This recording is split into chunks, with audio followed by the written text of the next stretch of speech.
Olá, que bom estar aqui com você em mais um vídeo do programa Ser Presente. Vamos conversar com Nazilda Coelho. Ela que é psicóloga e trabalha há mais de 15 anos com ludoterapia. Seja bem-vindo ao nosso programa.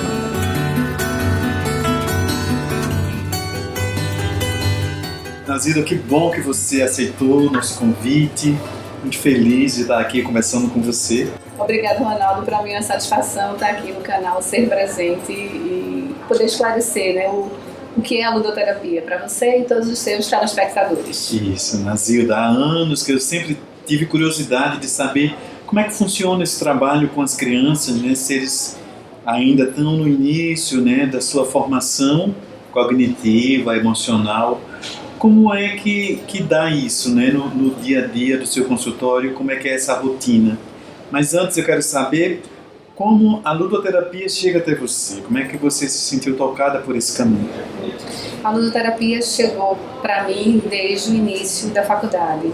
A psicologia do desenvolvimento sempre foi a minha cadeira preferida. Eu considerava de muita importância que todos os psicólogos compreendessem, o ser humano desde a sua mais tenra formação, E que isso se fortaleceu mais ainda com a psicologia transpessoal, onde a gente estuda também a formação desde o período da gestação, E foi onde eu vi e fortaleci a minha crença, da importância de se estudar e de se trabalhar o ser humano desde a sua mais tenra formação, Então, a ludoterapia chegou para mim a partir disso, desse meu interesse no desenvolvimento do ser humano.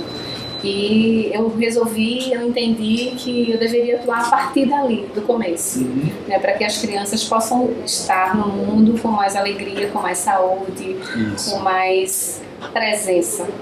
Isso. E como é que ocorre? O que é a ludoterapia e como é que ocorre esse trabalho no teu consultório? A ludoterapia ela é o brincar.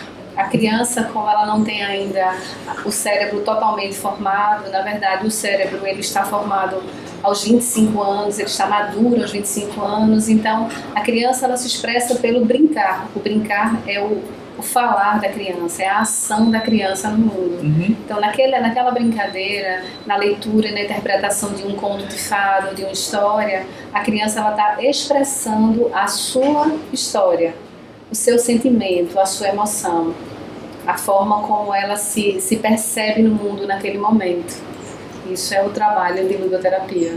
E como é que se dá esse trabalho, A criança chega no consultório, ela fica sozinha com você? Fica sozinha comigo, Os pais, normalmente, uma queixa vem pelos pais, os pais chegam, a gente faz entrevistas com os pais, Dependendo da situação, a primeira entrevista com as crianças ou sem as crianças, depende da idade, da queixa inicial dos pais. Então os pais fazem a primeira entrevista onde trazem a queixa da criança. Certo. E eu entendo que aquela queixa é uma queixa dos pais com relação a seus filhos. Isso. Eu não entendo como aquilo é uma questão da criança.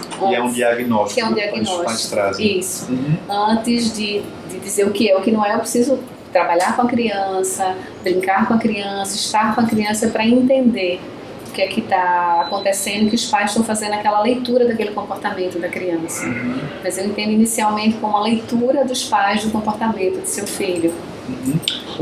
Como é que se dá? A criança chega e criança é um ser ainda que fica observando, Ela às vezes não se solta de início. Como é que se dá esse primeiro contato que você tem com as crianças? Normalmente uma criança ela segue normalmente sozinha. É raro uma criança precisar dessa presença da mãe, que principalmente quem leva ainda hoje, a maioria das vezes é a mãe, mas é raro que a criança precise da presença da mãe no consultório. Quando precisa, a gente acolhe, trabalhamos os três inicialmente, até que ela possa ter uma confiança necessária em mim e possa ficar sozinha. Mas a maioria das crianças, 98% das crianças que eu atendi até hoje, elas entram sozinhas no consultório, independente da idade. Você pode exemplificar alguns casos? Quais são os casos mais comuns de crianças quando chegam no seu consultório? Um dos casos mais comuns das crianças que chegam ainda hoje, é a ansiedade de separação, que é aquele momento em que as crianças elas choram, elas adoece ou cria dificuldade quando os pais saem para trabalhar, principalmente a mãe, né, sai para trabalhar e aí elas têm uma dificuldade nesse desapego dessa relação primária com a mãe, principalmente, né? Então, a maioria dos casos passa por aí. E, às vezes, assim, tem alguns pais que se preocupam, hoje está muito em moda essa coisa da hiperatividade, sim, né? Sim. Então, eu recebo bastante crianças com a leitura dos pais de uma hiperatividade. Recebo crianças também indicadas por escola, onde a escola observa um comportamento diferente da criança e pede para que a gente faça uma avaliação do que está acontecendo. E a hiperatividade é uma queixa muito recorrente no consultório. Né? Algumas vezes é real, outras vezes não. É apenas uma criança saudável sendo criança. Entendo. Né? Entendo. Como é que os pais podem perceber, né, já que eles passam a maior parte do dia ausentes, né? Como é que eles podem perceber o comportamento da criança se ela está com um comportamento, digamos, que precisa de um acompanhamento? Os pais, normalmente, eles percebem assim, a questão da alimentação, do sono, né, de uma dificuldade de estar na escola. Muitas vezes a queixa principal, inicial, quando já estão em idade escolar, né, que a maioria, né, que eu atendo a partir dos 3 anos, são as que chegam mais no consultório. Então, a escola também traz a demanda, aquela criança que tem dificuldade de adaptação, de se relacionar com os coleguinhas, ou que inicialmente a criança na escola ela vai morder, ela vai bater, mas é aquela criança que tem mais dificuldade de sair desse lugar e partir para um relacionamento mais saudável. Então, a identificação maior passa por esses 3 momentos, né? Na escola, na alimentação e no sono. No sono. E no humor? O humor da criança, se ela chora muito, ou se ela fica muito zangada, como é que a gente... Sim, também, mas isso quem vê mais é a escola, né? Porque é quem está mais tempo com a criança, né? Essa queixa do humor, ela vem muito mais da escola, aquela criança que tem dificuldade de ser frustrada, que quer que a coisa funcione, né, do jeito que ela quer, da forma como ela quer. E claro, todos vêm de casa, né? Sendo a casa deles, fazendo as coisas do jeito dele, no espaço deles, chegando no espaço coletivo, todos inicialmente têm essa dificuldade, né? Mas tem um período natural onde as crianças se adaptam a esse ambiente escolar, do coletivo, de dividir, de estar junto, e desse espaço que não é mais só dela, mas que é de uma coletividade, onde ela faz parte dessa coletividade. Entendo. Eu fico pensando, Nazilda, que quando uma criança chega ao mundo, é um ser que ele precisa de um espaço estruturador, né? Sim. Uma casa, com os pais, ou enfim, com pessoas que possa amá-la e que possa também acolhê-la nesse sentido do compromisso de acompanhá-la até a fase adulta em que ela se sinta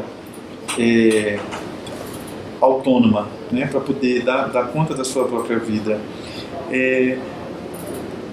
Eu fico pensando que ao longo dessa sua experiência, né, quais são as suas sugestões para que os pais fiquem mais atentos para esse acolhimento da criança, né? Porque inicialmente a preocupação dos pais é que a criança tenha saúde, se alimente bem e tenha uma boa educação, mas tem esse campo do emocional que precisa de cuidado, né? E que claro que um apoio nesse campo também é importante, né? Não só no físico nem no mental, como é o caso da alimentação e da escola, mas de uma estrutura emocional fortalecida é importante. Como é que você percebe que os pais já podem contribuir com isso? É de fundamental importância essa relação, né, dos pais com a sua própria criança, né? Porque nesse processo de desenvolvimento nada é descartado, né? É como uma escada, né? A criança que eu fui, a adolescente que eu fui, a adulta jovem que eu fui, torna a adulta que eu sou hoje, né? Então, tudo isso vai refletir na minha relação com meus filhos, na relação dos pais com o filho. E é importante que os pais se observem, né, e se avaliem, porque muitas vezes eles estão projetando nos filhos questões que são deles, da própria criança deles, né? Quando eles chegam para essa primeira entrevista, é recorrente a fala: mas eu não era assim, ou eu era assim.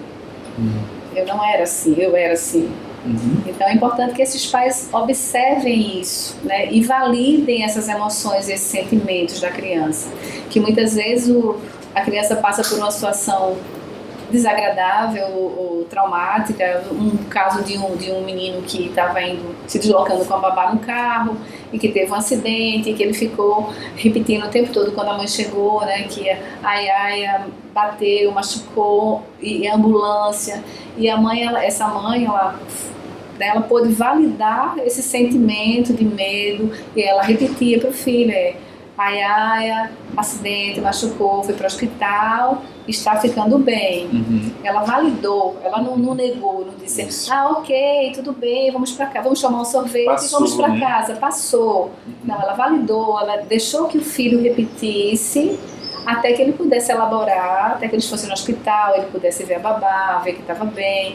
E ainda assim, muitas vezes ele falou e ela acolheu a necessidade dessa criança de falar a respeito disso até que ele pudesse elaborar e não falasse mais no assunto.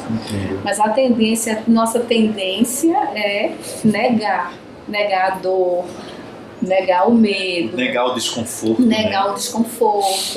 porque para alguns pais é muito desestruturador.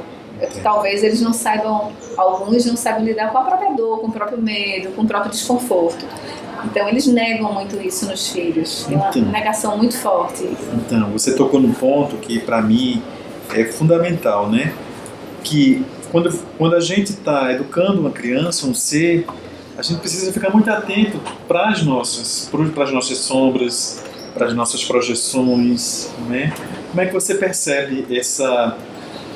Porque é muito tênue, né?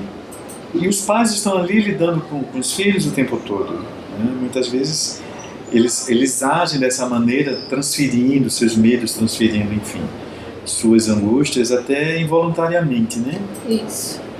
Ronaldo, eu digo que quem atende criança atende família.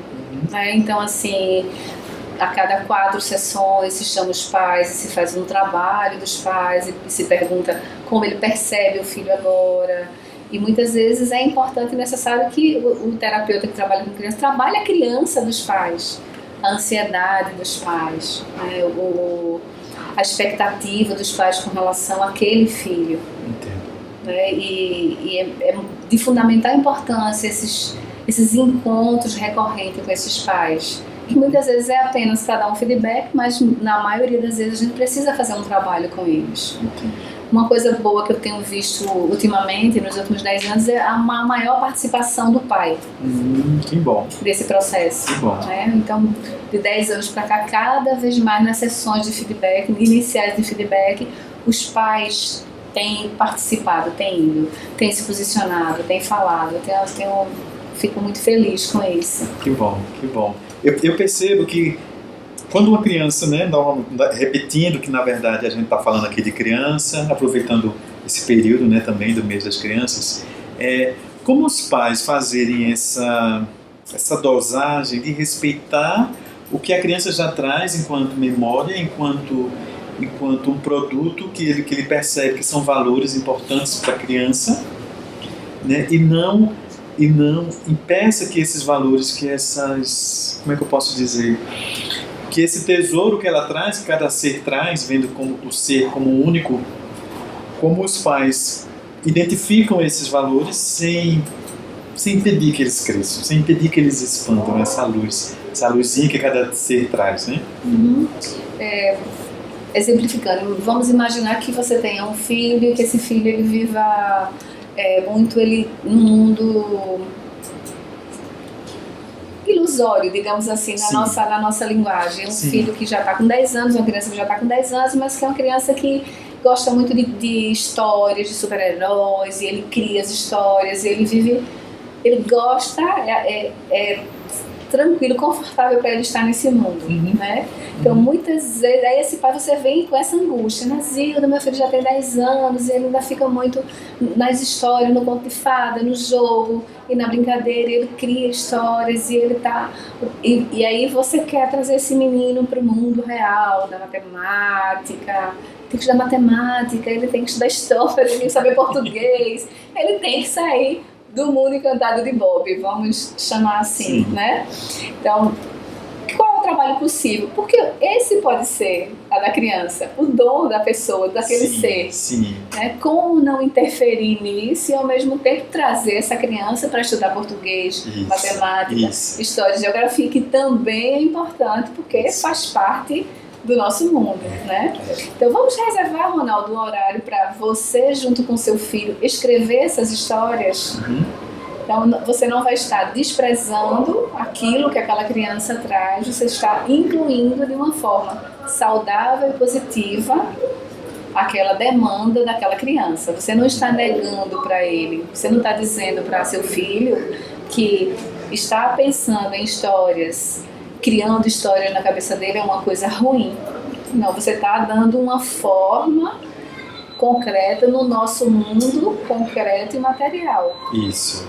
E você está trazendo, levando saúde, né, para uma questão do seu filho, que antes é desesperador para você. Entendo. Então o trabalho é mais ou menos esse, né? Pegar aquela demanda daquela criança e adequar ela no dia a dia e fazer com que ela encontre e vivencie as suas demandas de uma forma mais saudável, mais adequada, onde ela também se sinta incluída e parte desse coletivo. Entendo. Como você percebe a criança, ela, enquanto esse ser que é único, como você percebe esse expandir, esse pulsar dessa consciência que tem ali também, né? Se tem uma vida, porque também Sim. tem essa consciência. E como você sugere para os pais ou as pessoas que acompanham as crianças para que de fato isso possa crescer. Porque tem a história dos pais quererem interferir nessa essência, mas é importante que eles reconheçam que existe uma essência. Sim, é importante que eles reconheçam, né, a essência e a individualidade, né, daquela criança, que necessariamente nem sempre atende às expectativas deles. Nem sempre aquela criança traz um comportamento parecido com A ou com B, né, ou com C. Aquela criança lá traz um comportamento bem diferente daquela estrutura familiar, né? Então a gente faz uma reflexão em conjunto, né? O que é que nós podemos aprender com essa criança? Sabe, que lição essa criança ela está trazendo, né? Uma criança, por exemplo, que são 4 pessoas na família, 3 acordam com energia e tomam banho, e tomam café, e se arrumam rápido, e uma criança que é mais lenta, né? Ela tensa, acorda mais lento, ela tem uma dificuldade nessa estrutura familiar de entrar no ritmo que é ótimo para a maioria daquela estrutura, das pessoas daquela estrutura familiar. Então, por que essa criança ela está doente? Por que é ela que está doente? Essa é a minha pergunta. O que é que esse ritmo dessa criança pode ensinar ou trazer para essa família? Então é uma reflexão muitas vezes familiar, em que a gente inclui os irmãos, os avós, algumas vezes a gente precisa da babá, da avó, do avô, dos irmãos, toda numa grande reflexão. Por que é que? Qual é o incômodo deste ser, dessa criança, ter um ritmo diferente do da maioria? Entendo. Desde que o importante é que essa criança ela funcione no mundo naquele ritmo dela. Isso também é importante. A gente também não pode perder essa noção. Não, com certeza. Daquela criança que vai se tornar um adolescente, um adulto, funcionar bem no mundo. Acho que esse é o grande objetivo, né? Agora, para isso, ele não precisa abrir mão de algumas características pessoais. É importantíssimo. E a culpa dos pais? A culpa no sentido de que, sei lá, alguns pais não tiveram uma vida tão boa, digamos, no passado, na cabeça deles, né? Com tanto conforto, com tantas possibilidades, e hoje eles querem, né, preencherem os filhos com essas oportunidades, mas muito ainda permeada por essa culpa de meio que uma compensação, digamos, né? Então, não dão limites, então os filhos podem tudo, já que eu estou ausente, eu preciso compensar de alguma forma. Como é que é isso? Isso para mim é a grande assim, doença da família atual. Né? Acho que a gente saiu, principalmente nós mulheres, né? Nós saímos de uma estrutura onde a mulher estava em casa, cuidando dos filhos, olhando para os filhos, para uma estrutura onde a mulher pode ser o que ela quiser ser. Isso. Né? Mas aí, em detrimento disso, a família, né? Os filhos, a mulher quer ser o que quer ser engenheira, quer ser astronauta, quer ser... Mas ela também tem a demanda dos filhos, ela quer ser mãe. Né? E acho que a gente ainda não conseguiu integrar isso de uma forma saudável. Né? Acho que a grande doença mesmo das famílias hoje é colocar o filho saiu do lugar de filho e passou a ser o rei da casa. Né? O Winnicott, que é um teórico, né, que trata da questão da criança, ele diz que uma criança de centímetros, ela não cresce 2 metros sem o apoio de um adulto. Sim. E é isso que nós vemos que é no consultório, né? Aquela criança que está tendo um comportamento agressivo, inadequado ou autoritário, ela tem um apoio do adulto, mesmo que esse apoio que o adulto dê não seja um apoio consciente, mas um apoio inconsciente, onde o que está por trás desse apoio é a culpa da ausência. Né? E em nome dessa culpa, a nossa sociedade ela tem tirado a energia e a força das crianças para que eles possam ser adultos que deem conta da vida dele, né? Não é à toa que a gente escuta falar da geração neném, né? Que nem estuda, nem trabalha, agora tem a geração 10-10, que é desinteressado, despreparado. E tudo isso vem dessa nova estruturação da família, onde o filho ocupou o lugar dos pais, ele é o rei da casa. Sim. Né? E aí, se a gente for estudar um pouco dessa constelação familiar, dessa estrutura familiar, que segurança uma criança pode dar a ela mesma? Quem é o responsável por dar segurança, limite para a criança? O responsável por isso são os pais. E se esses pais não cumprem esse papel, que adulto essa criança ela vai ser sem ter uma estruturação de confiança? Isso. Né? Ela não pode fazer isso sozinha. Outro dia eu vi uma cena no shopping, onde uma menina porque queria um brinquedo. Né? E a mãe dizia, você não vai ganhar o brinquedo, você não se comportou bem, você não pode, eu não vou lhe dar esse brinquedo. Aí a menina chorou, fez lá a birra. Aí a mãe, tá bom, vá buscar o brinquedo. Eu fiquei olhando, como assim? A menina não se comportou bem, aí chora na frente de todo mundo, e ainda ganha o brinquedo desejado. A moça do caixa ficou olhando pra mim, a moça do caixa, nós ficamos assim, incrédulas com aquela cena. Mas isso é uma cena comum, muito comum, hoje em dia. E essa mãe ela não tem nenhuma noção de como ela está tirando a segurança dessa criança, em quem essa criança vai confiar.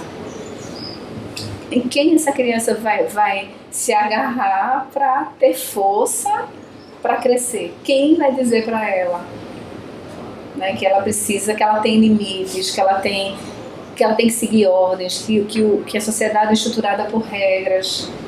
Quem? Se esses pais estão à mercê da vontade dos filhos. E o que seria o choro nesse caso? O choro na criança em si, né? Então, nesse caso, seria uma birra, uma manipulação, uma tirania. Uma tirania, uma forma de manipular a mãe ou os pais para conseguir conquistar aquilo que ela quer. E é exatamente nesse momento que ela deveria receber um não, né? Um firme não. Ela precisa saber lidar com a frustração. Precisa saber. A frustração ela é estruturadora de personalidade. Estruturadora. O que a gente, algumas aberrações que a gente vê, né, na sociedade acontecendo, ela é em decorrência dessa falta de capacidade de se frustrar. Eu tenho recebido, Ronaldo, algumas jovens, no meu caso, mais meninas, adolescentes, adultos jovens, 18, 19, 20 anos, tomando medicações controladas quando eu vejo com suspeita de um transtorno borderline, quando eu vejo que o que tem ali é uma falta de capacidade de se frustrar. Então, quando eu atendo as crianças e os pais, eu digo muito, ó, o mundo não vai pegar seu filho e levar no colo, né? Isso. Quando ele for adulto, que ele for trabalhar, ele não vai poder faltar ao trabalho porque é dia do aniversário dele. Ele vai ter que trabalhar no dia do aniversário dele. Isso. E que bom que ele pode receber parabéns dos amigos, dos colegas de trabalho, né? Isso. Então, o mundo não vai fazer isso. Não faça isso. Não super proteja. Não faça isso por ele. Ele precisa aprender que ele tem uma força, uma energia, uma capacidade de lidar com as frustrações desde pequeno. O desmame é a primeira frustração. Isso. Acho que o próprio fato de nascer, né? Nascer, é. Quando a gente sai ali daquele lugarzinho seguro e protegido, né? Onde tem alimentação, que a gente não precisa se preocupar em trabalhar para se alimentar, acho que é a primeira grande frustração. A primeira grande frustração, né? O que os pais e as mães ela não entendem é que, independente do que ela faça, o seu filho vai ter o sentimento de desamor e de frustração, porque faz parte do processo de desenvolvimento. Faz parte. E esse sentimento de falta e de carência, ele é estruturador. Ele não é desestruturador. Ele sendo dentro de um processo natural, e aí nós estamos falando aqui, claro, de pais dentro de um padrão de normalidade, né? Sim, claro, sim. né? Ele é estruturador. Então, essa criança está vivenciando dores, né? de perdas, o desmame, a chupeta, a mamadeira, e ela vai criando nesses momentos os objetos de transição. Sim, o que copinho, compensa, o canudo, né? O paninho para tirar o travesseirinho. Que também pode ser assim, né? Essa frustração. O ursinho, mas ela vai buscando o paninho depois da chupeta, o travesseirinho, ou o ursinho. Ela vai buscando, porque ela vai se tornando protagonista da vida dela, né? Já inicia um processo de individuação, já se construindo como um ser que tem força para viver, para experimentar o mundo. Isso. Você falando aí, me veio uma palavrinha, que é uma palavrinha bem interessante para quem quer cuidar, que é o amor, né? Sim. E esse amor que acolhe a sombra e acolhe a luz também, né? Sim. Isso é muito importante.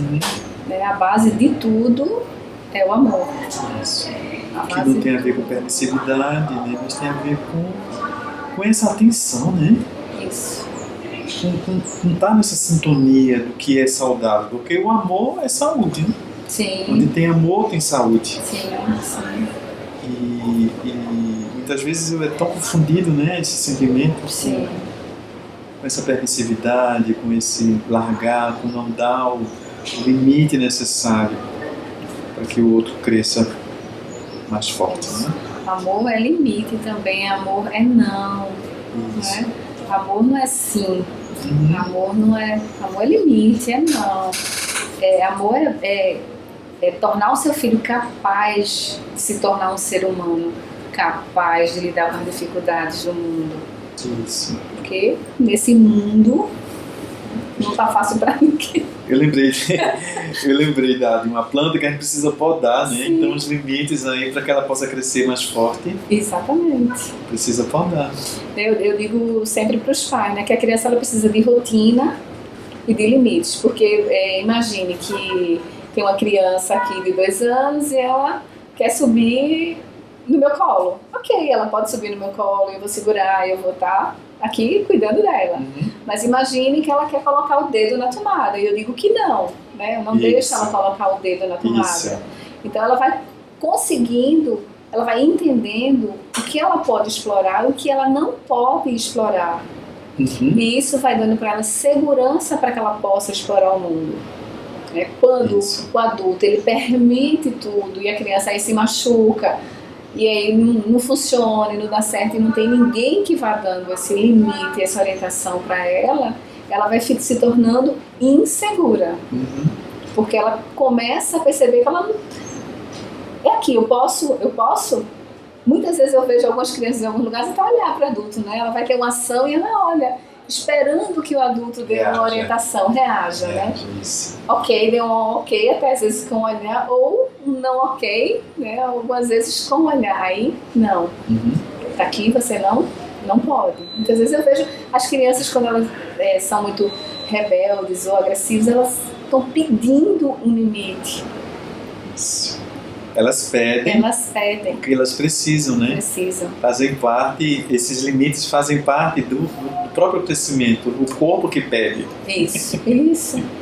O corpo que pede. Nazilda, a gente está chegando ao final da nossa entrevista. E o que você diria para os pais, né?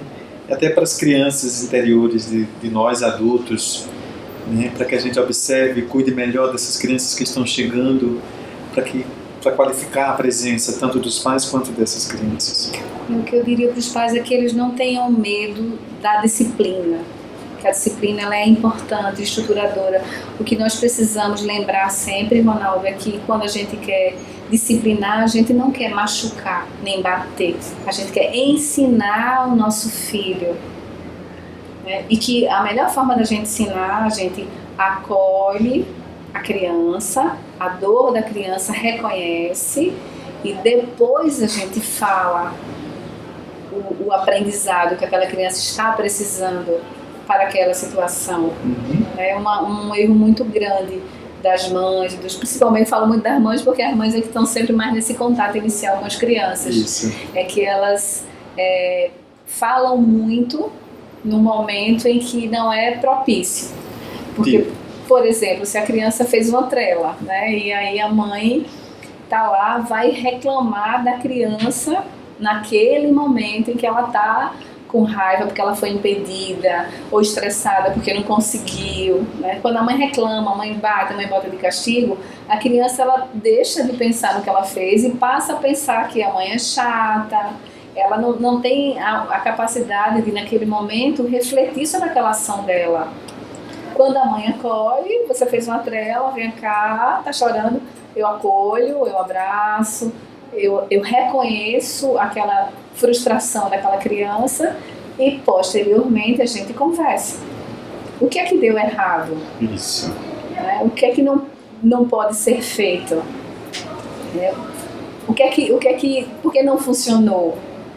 Esse é o grande recado, assim, uma regra básica para a educação das crianças. Essa, sabe? A disciplina ela é importante. Agora, o que a gente quer é ensinar os nossos filhos a ter uma ação correta no mundo, adequada no mundo, né? E não punir.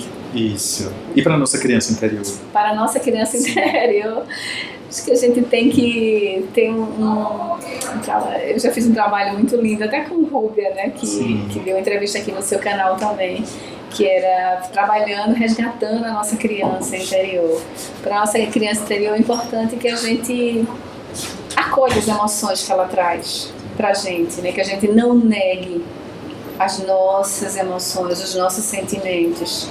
Importante que o adulto que eu sou hoje acolha as emoções da minha criança, acolha as frustrações da minha criança, né? E diga para ela, que eu possa dizer para ela: Nazildinha, eu tô aqui contigo, eu já tenho mais recursos para lidar com essa frustração, eu já aprendi, eu tô contigo. Esse diálogo do adulto com a criança. Né? Eu tô com você, né? Vamos crescer juntas.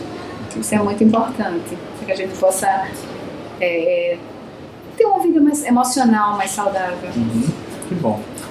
Obrigado, Nazilda, por esse nosso bate-papo muito importante, esclarecedor. Espero que você que está nos assistindo tenha gostado, tenha curtido. Se faz sentido para você tudo que Nazilda falou até aqui, deixe uma curtida no nosso programa, no nosso canal. Se você ainda não se inscreveu, se inscreva, compartilhe, comente. Se não faz nenhum sentido para você, também deixe aqui o seu comentário. É muito importante essa sua interação com o nosso canal. Até o próximo vídeo. Fique bem. Grata.